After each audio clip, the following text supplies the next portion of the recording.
સુરતમાં traffic police દ્વારા ટ્રાફિકની સમસ્યાના ઉકેલ માટે ખાસ ડ્રાઈવ યોજવામાં આવી હતી। કતારગામ વેડ રોડ પર ગેરકાયદેસર મૂકવામાં આવેલા લારી ગલ્લા દૂર કરાયા છે। રસ્તાને અડચણરૂપ લારી ગલ્લાને પાલિકાની ટીમ દ્વારા જપ્ત કરવામાં આવ્યા।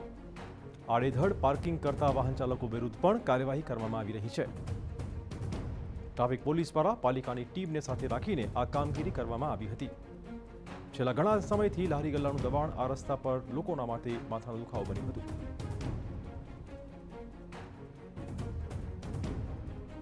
હોય છે તેમજ ફ્રૂટના ટેમ્પાવાળા શાકભાજીવાળા વગેરે રોડ પર પોતાની ગાડીઓ અને લારીઓ ઊભી રાખી અને એને ખરીદી કરવા તેમજ નાસ્તો કરવા માટે કસ્ટમરો પણ પોતાનું વ્હીકલ લાવી અને આડેધડ પાર્ક કરી અને ટ્રાફિક જામ અને સમસ્યાઓ ઊભી કરતા હતા, જેના વિરુદ્ધ અમે આજે સમગ્ર પોલીસ સ્ટાફ, ટ્રાફિક રીજન 2નો સ્ટાફ તેમજ કોર્પોરેશનની દબાણ વિભાગની ટીમ સાથે મળી અને સમગ્ર રૂટ પર આજે આ દબાણ હટાવવાની કામગીરી કરી છે।